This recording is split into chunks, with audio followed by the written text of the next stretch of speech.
વડોદરા શહેર જાબુવા પાસે આવેલ બીએસયુપી આવાસના મકાનો માત્ર 12 વર્ષમાં જ ખખડધજ થઈ ગયા, જેને લઈને સ્થાનિકો દ્વારા અનેક વખત રજૂઆત કરવામાં આવે છે કે અમારા મકાનોની લાઈફ પતી ગઈ છે, અમને વૈકલ્પિક વ્યવસ્થા કરવા માટે માંગ કરવામાં આવી હતી। સાથે આવેદનપત્ર આપવામાં આવ્યા હતા અને વડોદરા મહાનગરપાલિકા કચેરી ખાતે મોરચો પણ માંડ્યો હતો, પરંતુ ભાજપના શાસનમાં માત્ર ગરીબોને આપેલા મકાનો 12 વર્ષમાં જ ખખડધજ થઈ ગયા, જેને લઈને સ્થાનિક લોકોમાં ભયનો માહોલ જોવા મળ્યો હતો। કારણ કે આ મકાનોની છત દિવાલ ધરાશાયી થાય તેવા મકાનો થઈ ગયા છે, પરંતુ પાલિકાના ભ્રષ્ટ અધિકારીઓના કારણે આ મકાનો ખખડધજ બન્યા છે। ત્યારે ગત મોડી રાત્રે એક મકાનની છત ધરાશાયી થતા વૃદ્ધાનું મોત થયું હતું। હાલમાં ચોમાસાની ઋતુ ચાલી રહી છે, ત્યારે આ તમામ સ્થાનિક લોકો ક્યાં જાય તે માટે વૈકલ્પિક વ્યવસ્થા કરવા અને પ્રકારનું નિરાકરણ આવ્યું નથી, જેને લઈને સ્થાનિકોમાં ભયનો માહોલ જોવા મળી રહ્યો છે। ત્યારે વડોદરા શહેર કોંગ્રેસ સમિતિ દ્વારા પાલિકાની વડી કચેરી ખાતે સૂત્રોચ્ચાર કર્યા હતા અને ગરીબોના આવાસના મકાનોમાં ન્યાય આપો તેવા સૂત્રોચ્ચાર કરવામાં આવ્યા હતા અને વિપક્ષના નેતા અમીબેન રાવત, ચંદ્રકાંત શ્રીવાસ્તવ, કોંગ્રેસના પ્રમુખ સહિત સ્થાનિક નગરસેવકો સાથે આવાસ યોજનાના લાભાર્થીઓ ઉપસ્થિતિમાં ડેપ્યુટી કમિશનરને આયોજનપત્ર આપી રજૂઆત કરવામાં આવી હતી કે આ તમામ સ્થાનિક લોકોને વૈકલ્પિક વ્યવસ્થા કરી આપવાની માંગ કરી હતી।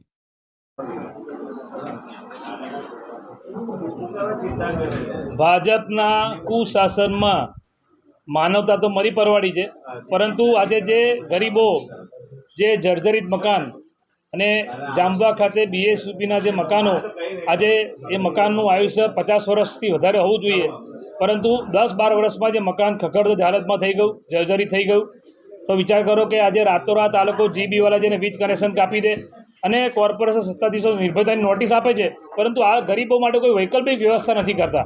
કોંગ્રેસ પાર્ટીની માંગણી છે કે વૈકલ્પિક વ્યવસ્થા કરીને આપો। વરસાદના સમયમાં ગરીબો ક્યાં જશે? આજે 30-30 વર્ષથી આ લોકો શાસનમાં છે। તમે જુઓ કે જ્યારે આ મકાન બન્યા ત્યારે કોન્ટ્રાક્ટર કોણ હતું?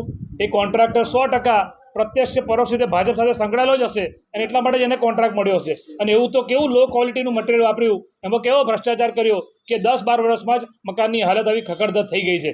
અને આ વડોદરામાં આ એક ઉદાહરણ નથી, પરંતુ આવા તો ઘણા અનુભવો આપણને થયેલા છે। આ વડોદરાનું નામ ખાડોદરા પડ્યું એ પણ ભાજપના પાપે જ છે।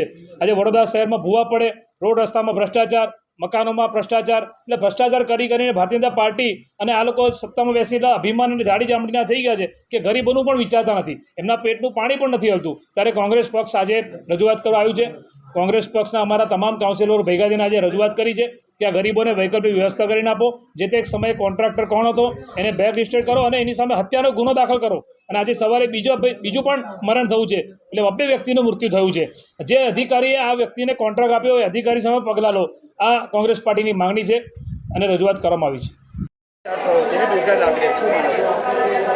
બીએસયુપીની યોજના અંતર્ગત એક ઉમદા યોજના જેમાં ગરીબોને નજીવી કિંમતમાં ઘર મળે, પણ એમાં ભારતીય જનતા પાર્ટીના શાસકોએ છેલ્લા 12-15 વર્ષમાં એટલા બધા ભ્રષ્ટાચાર કર્યા કે તમામ મકાન 21,000 આવાસો જે બન્યા છે એની હાલત અત્યારે ખૂબ કફોડી ને ખરાબ છે। નાગરિકોને વિસ્થાપિત કરીને ત્યાં ઘર તો આપ્યા, પણ 10-10 વર્ષમાં પાછા એ ઘરો ખાલી કરવાની નોટિસ કોર્પોરેશન જ આપે છે।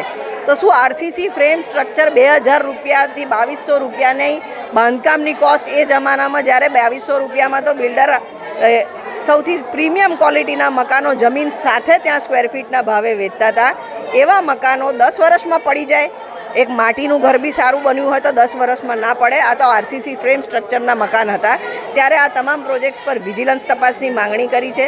ભ્રષ્ટાચારી અધિકારીઓ, ડિસિઝન મેકર્સ, કોર્પોરેશનના એ વખતના હોદ્દેદારો અને ઇજારદાર સામે કાનૂની રાહે જે બી પ્રક્રિયા કરવાની હોય તે હાથ ધરવા માટે આવેદનપત્ર આપ્યું છે અને વિજિલન્સ તપાસ કરીને તમામ ભ્રષ્ટાચાર ખુલ્લા પાડવાની માંગણી કરી છે।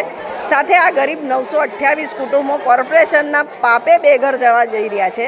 કાલે એમાં એક બહેનનું મૃત્યુ થયું, ઉપરથી છત પડીને આજે એક ભાઈને આઘાતથી મૃત્યુ થયું। 2 જણનો ઓલરેડી ભોગ લઈ ચૂક્યા છે। હજી શું માધવનગર જેવી હોનારતની રાહ જોઈ રહ્યા છે આ લોકો? અમે ડિમાન્ડ કરીએ છીએ કે તાત્કાલિક આ લોકોને વૈકલ્પિક વ્યવસ્થા કોર્પોરેશન કરી આપે અને આની તમામ તપાસ થઈ અને ઇજારદારને રિસ્ક એન્ડ કોસ્ટ પર આ મકાનો ફરી બાંધી આપે। આ બાબતે ચોક્કસ કોર્પોરેશનની સામે અમે પીઆઈએલ દાખલ કરીએ છીએ, કારણ કે 21,000 કુટુંબોનો સવાલ છે કરોડો રૂપિયાના આવાસો બન્યા છે. યુપીએ સરકારે ખૂબ ઉમદા ભાવનાથી ગરીબોને આવાસ મળે તે માટે આ કર્યું હતું. આ યોજના લાવ્યા હતા, પણ જે રીતના આમાં ભ્રષ્ટાચાર થયા છે, અનેક લોકોનો માટે આ યોજના અભિશાપરૂપ થઈ ગઈ છે એવું દેખાઈ રહ્યું છે. જાંબુવા હાઉસિંગ ઉડાના મકાનમાંથી અમે લોકો અહીંયા આવેલા છે ખંડેરાવ. હવે અમારી રજૂઆત એ છે કે ધાબાને અમે પહેલે પણ રજૂઆત કરી હતી, અત્યારે પણ એ જ રજૂઆત કરવા આવ્યા છે. ટેરેસો તૂટીને પડે છે. કાલે એક બાનું મૃત્યુ જાહેર થયું છે. એ ધાબુ પડવાના કારણથી એ બાનું મૃત્યુ જાહેર થયું છે. હવે આ લોકો અહીંયાથી અમને એ જાણકારી મળી છે કે આ લોકો વિદ્યુત બોર્ડમાંથી વીજ કનેક્શન કાપવા માટે આવવાના છે. એ બધી માહિતી લઈને અમે અહીંયા ખંડેરાવ માર્કેટ આવેલા છે. અમારી માંગણી એ છે કે અમને બીજી કોઈ જગ્યાએ શિફ્ટ કરે, કાં તો પછી અમને કોઈ ભાડું આપે. એ રીતની અમારી રજૂઆત છે. મારું નામ બિલાલ શાહ કાલુસા દીવાન.